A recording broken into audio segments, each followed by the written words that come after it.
I had 800 plus credit in my 20s with the information I'm about to share in the first 5 minutes. The other additional information is what's helping me help others all across the nation. So this is what you got to understand about credit. It's breaking down into 5 factors. You got to break it down into 5 factors. Once you understand those 5 factors, it positions you, no matter where you are, to thoroughly understand your credit profile and how you can go from wherever you are to having 750, 800 plus credit, even if you don't have any credit at all. Now, this is what you got to understand. Out of those 5 factors, each one is broken down into a certain percentage, which is equivalent to a certain amount of points. Payment history being number one. That's responsible for 35% of your score. Now, this is a write it down type of video. It's going to be a lot of write downable moments that you can use to your advantage if you take notes. And then I go into the depths of things that you can do in order to strengthen your score. So if you don't have a pen and pad, pause and go and get one. If not, at least listen and then come back with a pen and pad so you can be further equipped. That said, payment history is 35% of your score. Well, this is what you got to understand. When it comes to you restoring your score and getting as many points as possible, you're not trying to get the full amount of points. The score range is from 300 to 850. The difference between those two numbers is 550 points. So the amount of points you're trying to get is 550 total. Now, what that means is you're not striving for a full 850, which is what some people think. They think they're trying to get 700 points total or 800 points total. No, you're after 550 points or as many of those points that you can get out of that. That kind of gives you a sense of relief from the beginning. Now, with payment history being 35%, you just do the math. 35% of 550 points is equivalent to 192.5 points.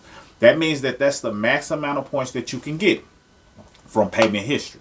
Payment history, simply put, is on-time payments. Basically, making payments on time all the time. Now, if your payment history has been destroyed or affected due to late payments or charge-offs or collections, we'll get to that further along this video. But payment history alone is worth 192.5 points. So the goal is to make sure that you never miss a payment, because the on-time payments help contribute to you getting as many points of that as possible in your most recent 2 years. Is very, very important. And we'll talk about how to clean up payment history if you made some mistakes. But payment history is number one. That's the largest factor, 35%. Up to, you should be able to complete my sentences by now, 192.5 points. That's that. That's factor number one. Factor number two, credit utilization. Credit utilization. Credit utilization is basically dealing with lines of credit. Some people call it credit usage, or percentage of your credit card. But it's dealing with lines of credit.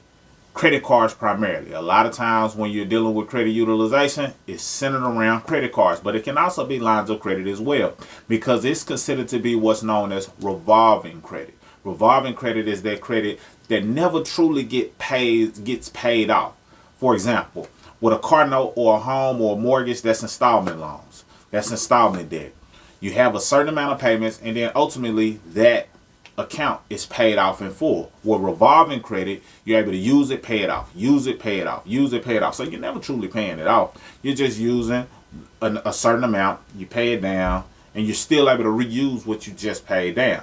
So that is what consists of being a part of the revolving credit account. Now, having a line of credit is something that can impact your score, and that's worth 30% of your profile. 30% of your profile is based on lines of credit, primarily credit cards. 30%, that equals 165 points. Here's what I like about that area of credit. You have full responsibility or full power in terms of getting the full 165 points. What do I mean? Well, with the payment history, the 192.5 points is available based on your on-time payments. But if you made some mistakes and you're trying to clean up negativity based on old mistakes, it's kind of in the hands of the credit reporting agencies and your ability to understand how to use certain things to your advantage to clean up your report. So it kind of puts the ball in their court a little bit in terms of them being the ones who have to release the negativity that's on your profile. With credit utilization, that's 100% up to you. Your ability to have low utilization can help you get up to the full 165 points. I'll talk to you more about how to get that under wraps when I'm going through cleaning up profile. Right now, I just want to stress the importance of understanding these 5 factors, because this alone is what allowed me to have that 800 plus score, like I said. Now, with credit utilization being 165 points, that still leaves some points on the table. We got 192.5 points. We got 165 points that came from payment history as well as credit utilization. We still have 3 other factors. The third factor is credit history. You may see this as credit age. And this is just basically the history of the age of your credit based on all of the accounts that you have, how old it is, how new some of them are, and it's an average. See, a lot of people teach that it's your total amount of age altogether, meaning your oldest account would determine the age of your overall credit. In fact, I used to teach that because that's what I thought, but then I realized later, oh no, it's an average. So quick example, if I had an account that was 10 years old, then I had another account that was 6 years old, and let's say I had one more account that was 2 years old. If you add those up, you get a total of what? 18. Well, 18 years of credit, but how many accounts was it? 3 accounts. So if you take that 18, you divide it by 3, your credit age is now 6 years. So it's an average. This is why it's important not to just always be opening up new accounts, so you can give your credit some time to establish some type of age. So the older accounts do play a huge part, and newer accounts can help, but you want to give those newer accounts some season, meaning you're not just applying for stuff all the time, because otherwise you keep making your credit age younger and younger and younger, and the lenders don't like to deal with somebody who's viewed as a desperate borrower or somebody who has a young account. So credit age alone is worth 82.5 points. 82.5 points. Just off of credit age, and that's responsible for 15% of your score. The last 2 are credit mix and new credit. Credit mix is just your ability to be able to show that you have the ability to use multiple types of account. I call it credit diversification. Basically, you have the ability to properly use credit cards in a way that benefits you, but also proves to lenders that you know what you're doing. But you also know how to handle auto loans, car loans, mortgages, personal loans, because you know how to pay things on time in the form of installment debt, and then eventually get it to where it's paid off in full. That's a good look on your credit if you're able to do both, not just one. So credit mix shows that you have the ability to utilize multiple credit types. Now, credit mix is responsible for 10% of your score, which is 55 points. You got 550 points total that you're working with. 10% of that is 55 points. That comes from credit mix. New credit is also worth 10%, which means that it's also worth 55 points. New credit is basically what inquiries fall under. If they see that you have a lot of inquiries and things of that nature, they can cause an impact on your score. And too many inquiries is not good, because it looks like you're desperate, always borrowing or asking to borrow money. Imagine you had a friend or somebody that you knew, and they were constantly asking for money. After a while, you'll start dodging their calls. Or if they start coming over, you'll start acting like you ain't at home, because nobody wants somebody who always asking them for something. Always take. Always wanting something. That energy is just a repellent within itself. So that said, you don't want to appear that way to lenders. If they see that you're always constantly applying, asking for stuff, then they see that, hold on, this person may not be fit for us to loan them money, because eventually, or at some point, they may get to a point to where they are not going to pay everybody who loaned them money, because they're spread too thin. And as a result, they don't want to loan you money because they see all of these inquiries. I just wanted to apply it to a real world scenario so you can understand exactly what it looks like to them when you have a ton of inquiries. Inquiries fall under new credit. Also, your most recent 2 years have a strong impact, because that's considered to be your new credit. Anything that's fairly new, meaning very recent, up to the 2-year mark, plays a strong role.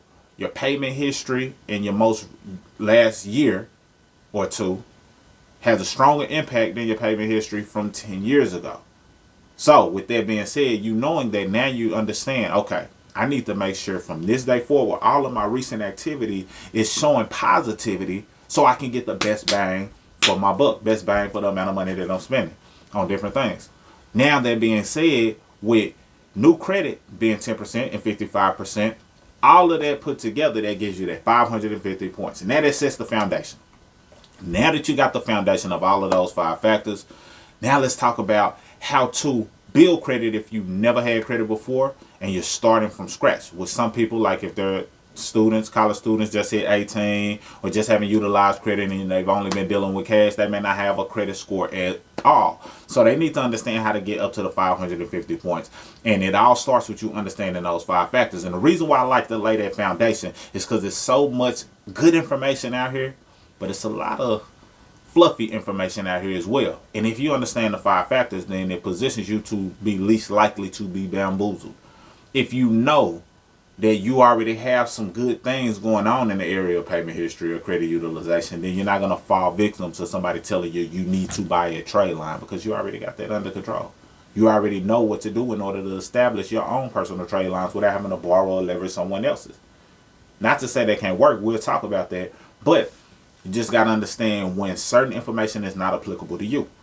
It's a lot of good information out here, but it's a lot of fluffy information out here, and not all information is applicable to you. Once you understand that, then you can look at the information, take it for what it is, and say, you know what? Okay, that's cool, but that ain't applicable to me. So I don't have to apply that. I can stick to what I know based on a foundation that I already have. So make sure you thoroughly understand that. Now, as it relates to a person who is just now building their credit, they have nothing on their credit profile. If it's poor, it's a clean sheet.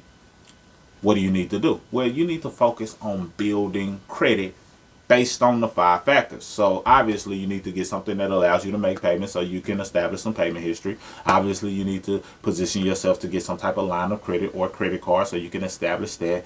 And then you need to understand that by doing those things, you position yourself to establish credit age, credit mix, and new credit simultaneously. So it really is very simple. One of the things that I recommend for people who is brand new to credit, if you have a parent or, you know, a grandparent or an auntie, somebody who's serious about their credit, meaning that they understand how to take care of their credit, everything that I just said, they understand how to make sure when they have credit cards, they know when to pay them off, how to pay them off, how to keep the balances low, and all of those things, they can add you to their credit card account as what's known as an authorized user. Some people call this piggybacking, because you're piggybacking off of their good credit, good payments, good utilization, and now you inherit that positivity, put it on your profile, and your credit score can skyrocket just based off of that alone. We have people that's a part of our, you know, our team, people that have come through our programs basically, and they've been implementing that same exact strategy for their children. And one in particular that comes to mind, she had 2 of her daughters, her husband, and her mother to leverage that strategy, and they all had 700 plus credit. Some of her high schoolers graduated with 750 plus credit, in college with 750 plus credit, with approvals on credit cards that are higher than many adults, all from leveraging their parents' good credit profile. But not everybody has somebody at their within reach that's serious about their credit and understand how to use credit. So I won't say that everybody can benefit from that. However, if you can take advantage, because it can benefit you, and this is the beauty to them, they don't even have to give you a card. So if you're wondering, well, you know, my pops won't put me on my on his credit card because he think I'm gonna be spending his money, or my mom's won't put me on there because she think I'm gonna be spending a card. No, you don't even have to issue out a card. You could just let them leverage your good credit, or you can let them know. They can just let you leverage their good credit by you just being on there. Now, if they want to get you some habits and get you a practice involved by basically you using the card, knowing how to pay it off, then of course they can issue you a card and set certain restraints on it. And you can start adding your child. If you're a parent listening to this, you can add your child based on whatever the card allows. So it's certain cards that allow you to add a 2-year-old. There's no age limit basically. Some, you know, you have to be 6, 8.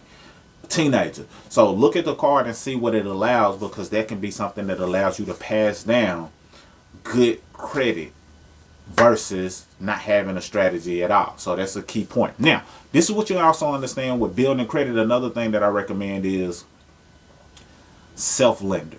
You may have heard of it. It may be a link around this video, but self-lender. Self-lender is basically a new form of finance that allows you to use your own money to build credit. Banks used to do this back in the days, and they used to call it credit builder loans. And basically, they would open up an account. They would allow you to make payments, whatever that agreed upon amount is. And then once those payments have been fulfilled, you still keep the money, so you never lose the money. So, for example, say it was $1,000 that you're trying to you credited a credit builder loan that was $1,000, and let's say $100 a month was the payment for that credit builder loan. Keep in mind, you never borrowed the money. You're just saving the money to build the credit. So you make $100 payment every month for 10 months. That's $1,000. So now it looks like you fully paid off a loan for $1,000. Meanwhile, you get to get the $1,000 back because you never lost the money.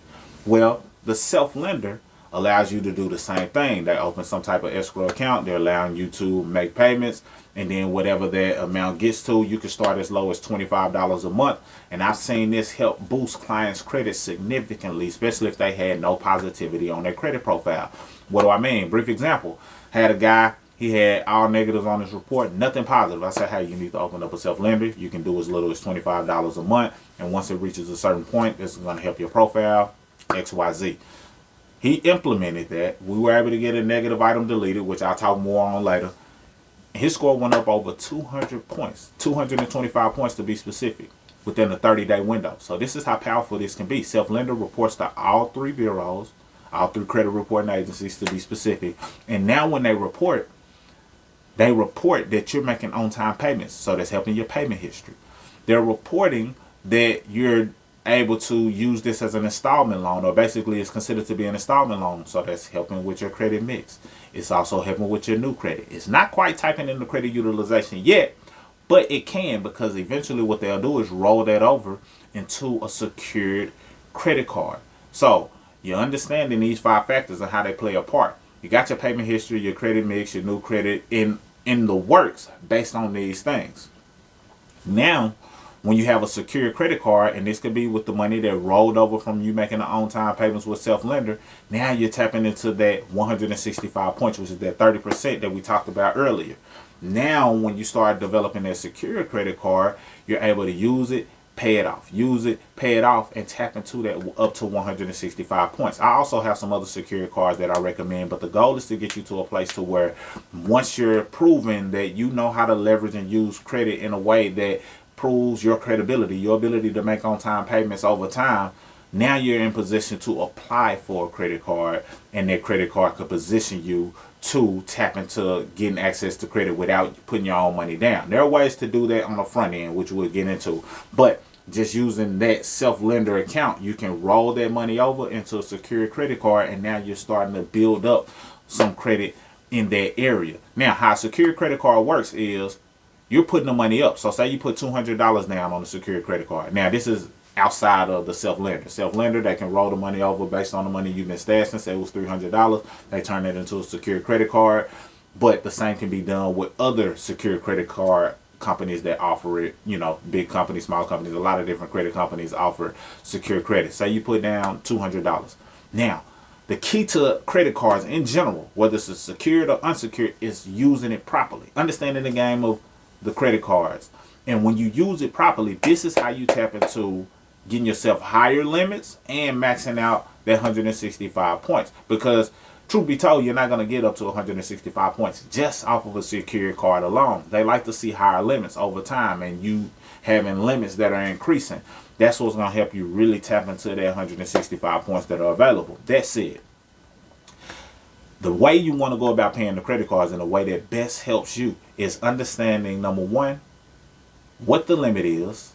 Number two, what balance should you work towards? And number three, when do they report to the credit reporting agency? So if you have a $200 limit, you need to understand that the goal is for them to report less than 10% utilization. I know a lot of people might say 50%. I know a lot of people might say 30%. But you want to get to where they're reporting less than 10%. Truth be told, less than 5%. So if it's a $200 card, less than 10% would be less than $20. Less than 5% would be less than $10. So this does not mean you cannot use the card more than that. This just means that you want to make sure that when they report, they're reporting a very low balance, because this proves that you're not depending. You don't need that card. You have the ability to keep the balances low. And as a result, that increases your trust level with them. They're like, okay, I love how she's using this card. I love how he's using this card. We can trust them with more money, especially if it's a card that you apply for and you didn't have to, put the money down on. But you want to treat the secure card and the unsecured cards the same way, because what happens is, especially with an unsecured card or a company that has the ability to upgrade you to the next level, which is having an unsecured card, meaning you don't have to put the money up. They just approve you for $1,000, $5,000, $10,000, whatever that amount is. When they see that you keep a low balance, they're more likely to increase your credit limits. So now you go from $1,000 credit limit to a $2,000, to a $4,000, to a $8,000, to $16,000. And we know from personal experience the benefits of knowing how to keep that balance low. So you want to know when they're reporting. So what you want to do is contact them and say, hey, I'm trying to make sure I'm on time or on top of my spending and my credit profile. What day of the month do you report to the credit reporting agencies? You want to find out what day of the month do you report to the credit reporting agencies. And it may just say, hey, the statement closing date is this, or the statement ending date is this. Whatever that date is, write it down, put it in your calendar, set a reminder, because you want to make sure you get your balance down as low as possible before they report. Because they're reporting to the credit reporting agencies, also known as the credit bureaus. They're reporting to them whatever your balance is at the time. So how do you want to show up? Do you want to show up with a high balance or a low balance? A low balance. The lower the balance, the better. So if you're keeping a low balance, then it proves to them, okay, they know how to use this card. We can trust them with more money, as I stated. And you're still using the card. This is not saying you're not using the card at all. You're still using the card. So they're going to see some transactions. They're going to say, okay, they use 75% of the card. They use 90% of the card, but they just paid it off before it was time for them to report. So that looks great on your profile. And that's the key to tapping into that 165 points, as we were able to do, or I was able to do in my 20s. So just really understand the power and the potency of that. So if you're trying to build credit and you just implement those two things, a self-lender card or a credit builder loan using a bank in that example, also starting to establish some type of line of credit or credit card, you'll be well on your way to 700, 750 plus or 800 plus, especially if you have somebody who's able to add you as an authorized user. If you just keep it simple and just focus on those things and keep that same habit, keep that same energy going forward, then your credit profile will be just fine. So just implement that, rewind it if you need to, and you're good to go. Now, with a person who has been using their credit and you ran into scenarios to where your credit has been damaged and you have bad credit because you got charge-offs, you got collection, you might have bankruptcies, you might have repos, all different types of things that happen throughout the duration of not understanding or just time, certain times not being favorable, and you find yourself in this particular predicament. Now let's get into the solutions on things that you can do in order to restore your credit and take your credit to the next level, as we've been able to help clients do as well. Now, when it comes to restoring your credit and getting items deleted or removed, that falls into the category of payment history. This is why I wanted to lay down the foundation. So it might seem as though it didn't all connect, but this lets you know the foundation of credit, so no matter what, you know what you're doing and how it's helping these 5 factors and the range of points that you can gain from addressing each of the factors. So when you're dealing with trying to get things deleted, removed off your credit reporting or your credit profile, consumer report basically, that's dealing with payment history, because a late payment is dealing with directly payment history. A collection is dealing directly with payment history, because a collection is just an account that didn't get paid for a certain amount of time and they decided to sell it, and now it's gone into collections. A charge-off is dealing directly with payment history. Again, it's an account that didn't get paid. They felt they wasn't going to be able to collect on it for whatever reason, and now they decide to take it as a loss in their paperwork, take it as a tax write-off in their paperwork. So all of that is focused on payment history. This is why if somebody is only talking about getting things deleted only, then they're doing you the disservice, because that's 35% of the score that they're focusing on, which is great. But what about the other 65? So you don't only want to talk about getting things deleted. You want to make sure that you have some other things going on to your benefit, as well as getting things deleted. Because if you do a combination of adding positivity and getting rid of negativity, then you have no choice but for your score to go up. It just makes sense. Clean up negativity, add positivity, your score has no choice but to go up. So you want to focus on all of those things simultaneously, not just only one thing. Now, when it comes to cleaning up the report, the best way is mailing letters, dispute letters, good old snail mail. I know the time we're in, people want to do stuff rapidly. They want to dispute online, and it is people who are getting results from disputing online. But if you look deep into the details, you'll realize that some of these people are waiving some of their rights by disputing things online, specifically disputing certain accounts. Now, I'm okay with you cleaning up personal information, because cleaning up personal information has its benefits. But cleaning up personal information is different from trying to dispute accounts online.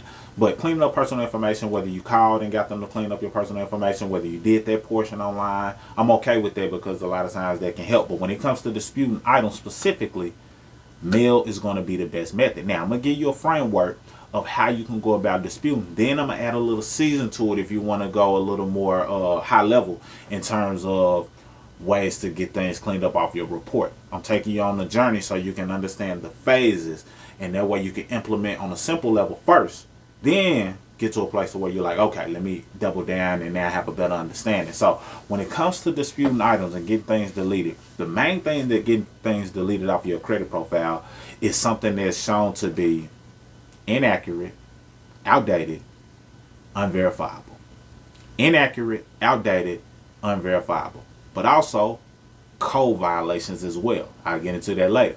But inaccurate, outdated, unverifiable. Now, neither of those terms deal with you having to lie or deny things that are on your profile.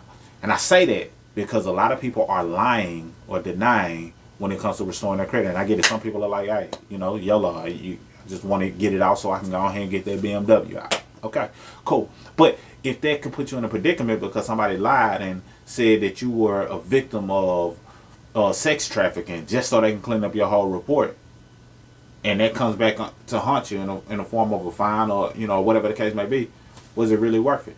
And yes, people are using that sex trafficking part of the code to clean up their credit report. That's not what I teach. I teach you to use the laws and the codes to your advantage strategically, not illegally.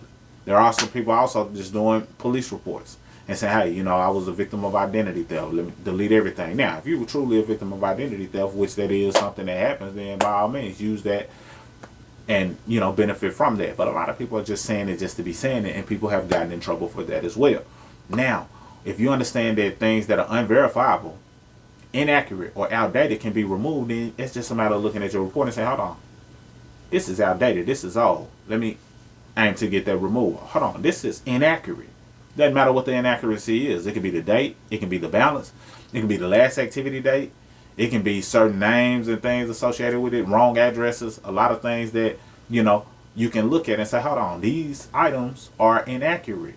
This is not my name. This is not my address. This is not the correct balance. This is not the last time I made the payment. This is not when I opened this account.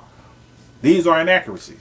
So if you understand that these are inaccuracies, then there's grounds for removal because their records have to be intact.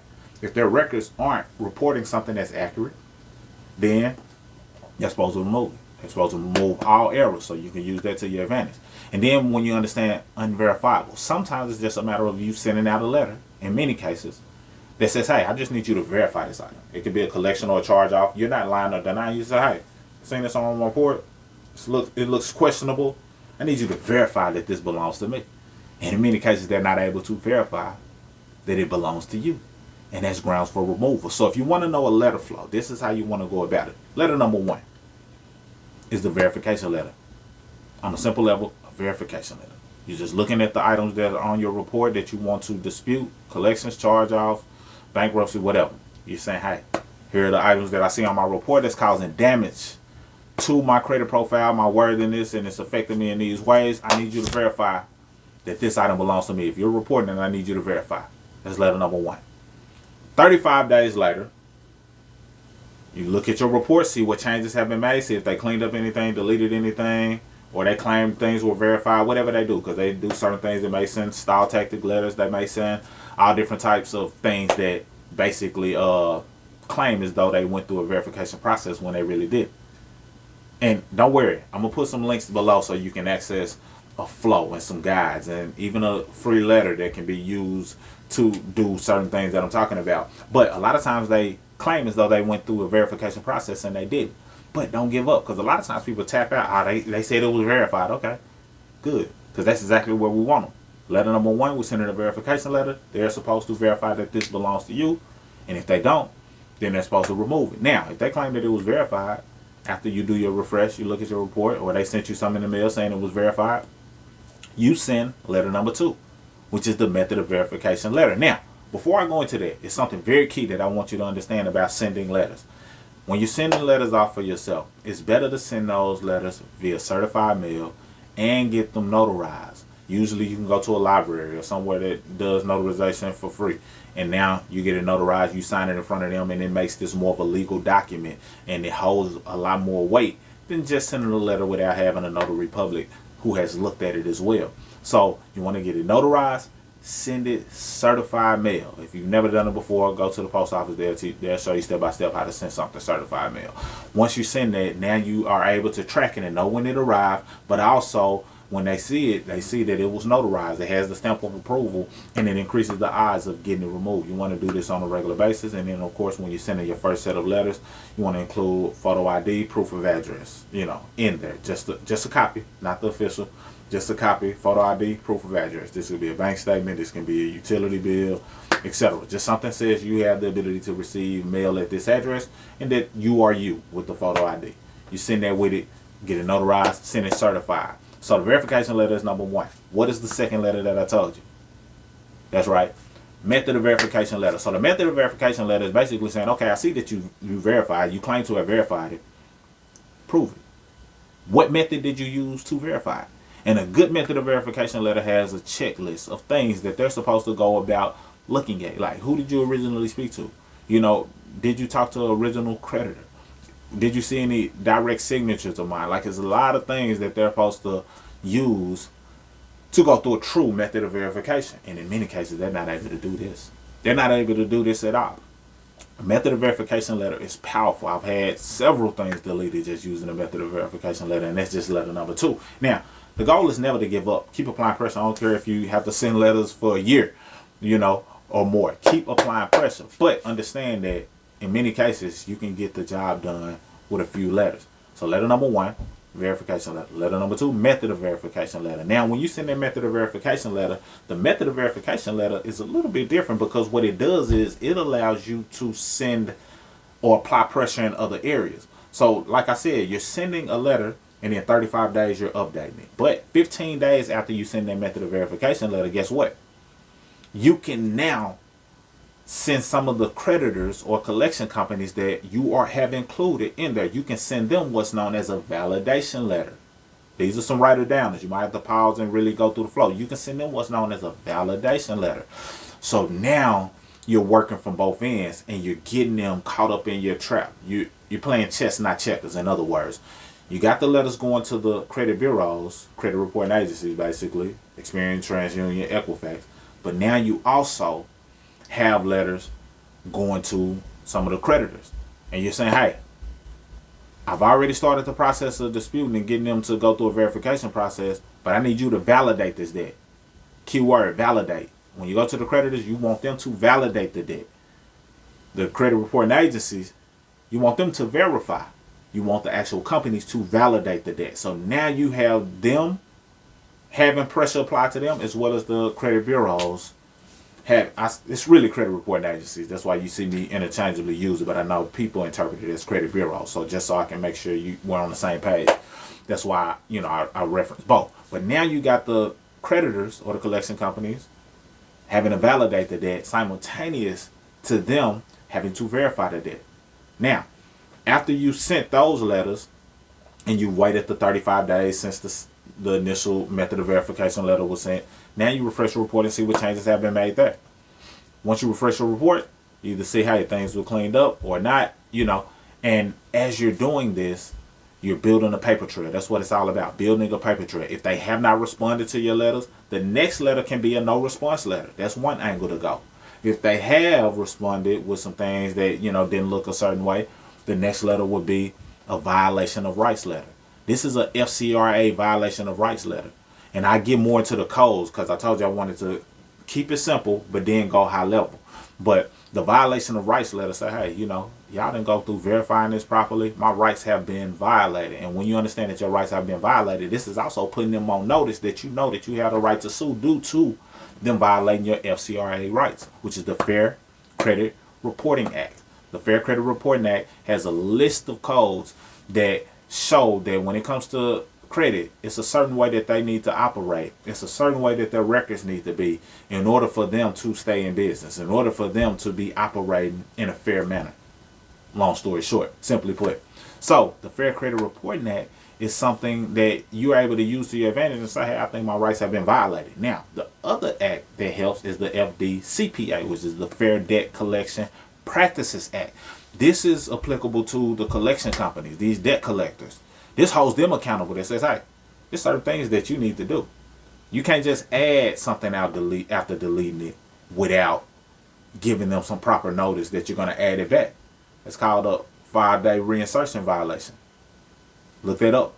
See if they remove something, because a lot of people ask, something got removed and it got added back. What do I do? Well, in many cases, when something is removed, they have to notify you before they add it back. And if they don't, then they violated the Fair Debt Collection Practices Act in many cases, and that 5-day reinsertion letter is something that can help. Now, understanding all of this and knowing that you have codes and acts in position to help you lets you know that even though you're sending these letters, you still have some things that you can use to your advantage, because these are companies, these are for-profit businesses, including Experian, TransUnion, Equifax. These are for-profit businesses, and if you understand that they're for-profit businesses, then you understand that they're in the business to make money. Even if they have wrong information, if they have errors and inaccurate data, they still make money off of your data anyway. So don't be scared to apply pressure to these for-profit businesses, because they're affecting you and making money off of it. So you shouldn't have any remorse as it comes to sending these letters and applying pressure. After you sent that letter that's pretty much saying a violation of your rights, the next thing can be intent to litigate. Like, hey, I have a pending litigation if you don't do certain things. And a lot of times those letters will include dollar amounts that they can be responsible for if they don't do what they're supposed to do. A lot of times that alone is usually what applies pressure and get things deleted. Now, I just got you a 4-letter flow that you can go through. Really 5 letters if you include the debt validation letter that you were sent to the creditors or debt collectors. But verification letter number 1, method of verification letter number 2, you send a separate letter 15 days later to the debt validator, to the debt collector, getting them to validate it. The violation of rights letter, that will be the 3rd letter that goes to Experian, TransUnion, Equifax, wherever those items that you're disputing shows up. And then pending litigation, basically saying, hey, this item is pending litigation. I know I had a right to sue. I'm just giving you another chance to remove it before I take legal action. Now, a lot of times people ask, hey, should I freeze those secondary bureaus, secondary entities? I'm not opposed 100% with freezing those secondaries, because I do it in certain times as well, and I know that a lot of these secondary entities have information, and sometimes freezing them can help. But on the back end, what I learned is, and I did a whole training on this, it may be available here as well, but I did a whole training where I showed all of these secondary entities that also are reporting information, because sometimes when these creditors are verifying or validating the debt, they're going through third parties who have information, and a lot of times their information isn't intact, and it's over 60 of them. The main ones that we that you hear people talking about freezing is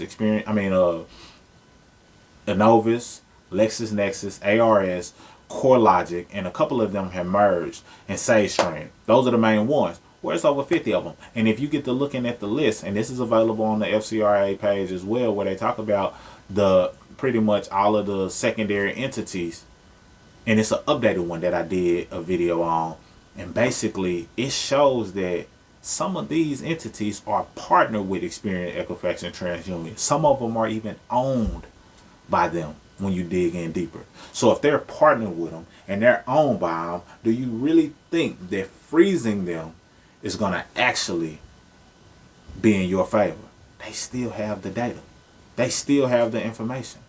They still have the ability to move and navigate and do what they want to do because they're in bed together or they're owned by the other party. So you really got to understand that it's a cold game, and this is why you got to understand how to use these codes to your advantage. Otherwise, you get taken advantage of. Very key and critical. So freezing can be cool, but just understand what you're playing with. Some of these companies are owned by the ones that you're trying to block them from being seen by. If you don't want Experience TransUnion Equifax to see your LexisNexis or CoreLogic or your ARS or your SageStream, but you realize they're in partnership together, or somebody might own this other individual, then you're at a disadvantage. Now, there are some secondary entities that can block some rental history. That could be key. Some things that can block certain bankruptcy information. That can be key. But still, just keeping in mind that some of that information still may be seeped out. So just, apply that information how you choose.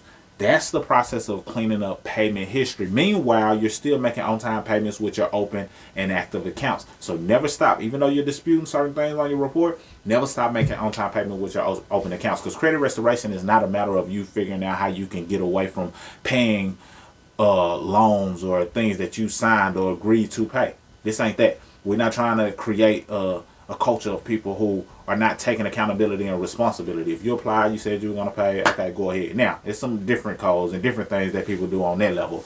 This ain't that. This is credit restoration and using the laws to your advantage and proving your credibility based on your abilities to make on-time payments over time throughout the duration, or cleaning up negativity using the codes and things to your advantage. So this is a matter of using those things without lying or denying or claiming that you were a victim of XYZ. This ain't that. Now, beyond that, when it comes to credit utilization and credit cards, because we talked heavy about the credit payment history, but when it comes to credit utilization, you want to always be positioning yourself to get higher credit limits. And sometimes multiple cards, 3 is cool. Having about 3 credit cards is great. Some people have 10 plus, hey, if you can manage that, cool. It's just all about what you're able to manage, because it's all about discipline. At the end of the day, you can't escape the discipline of on-time payments, making certain, having certain strategies of how you're going to pay your balances, keeping the balances low. That requires discipline. This is why so many people shy away from credit cards, because they understand that they're not disciplined enough to manage it. But if you understand, I'm only going to spend what I had the ability to pay off, now it positions you to use it in a way that best benefits you. So only use it in a way that you're only using what you had the ability to pay off in a short amount of time. And that can avoid a lot of the headaches and the things that come from it. So just something to keep in mind. Discipline is required, but at least if you know this information, if you find yourself falling short of having higher utilization, you know what you need to do to bounce back. And you know that you're 100% in control of that. Now, all of the other things have already been discussed, but to add a little more fuel to going through the dispute process, understanding consumer law can really be of great benefit. Understanding consumer law can be of great benefit. That's a whole nother study, whole nother video within itself, and it's things that I'm still unpacking about consumer law, because there's a lot of things that we haven't been taught, didn't know, and legalese is associated with it. So when I brought up FCRA, when I brought up FDCPA, all of these are attached to the consumer law codes that basically position you to use these laws to your advantage. So yes, I talked about verification letter, method of verification letter, no response letter, violation of rights letter, debt collector validation letter. I talked about all of these things, but on the depths of my learnings, I realized, okay, some of these code violations are really key, because you'll see, okay, it's a certain way that they're supposed to go about reporting late payments. Timing of payments. Look that up. Timing of payments. If you look that up in the code, you'll see that, okay, it's a certain way they're supposed to go about reporting. And I've had accounts get updated to positive based on timing of payments. I've used billing errors, a way to get accounts updated to positive as well. So that's another thing I didn't touch on. But when it comes to getting late payments off of your report, sometimes it's not a matter of deleting the whole account. You want to get that account updated to positive, because if it's a cardinal, for example, say you had 3 late payments, but you had 33 positive payments. Do you want to delete that whole account? Absolutely not. you want to get that updated to positive. So understanding the code, timing of payments, and then putting a note in there saying, hey, please update this to never late. That could position you to get that account updated to positive. Or showing that it was a billing error because they had your address wrong or something along those lines, and you put that note, please update to never late. That can get that account updated to positive. Very important. Then when it comes to collections, it's a lot of compliance procedures that they violated. So you want to look into those. And I, share some as well, but you want to look into those codes because using those code violations can help you. The unlawful reinsertion, that's a code. Look into it. And I'm telling you to look into it because I don't want this to be something that you take verbatim. We got to get out of the habit of just taking something verbatim just because somebody delivered it in a passionate manner. No, you look into these terms, timing of payments, compliance procedures, them having to have accurate reporting, like full accurate reporting. The unlawful reinsertion. Those are just several that you can use and dive into and say, oh, okay, I see. Informed use of credit.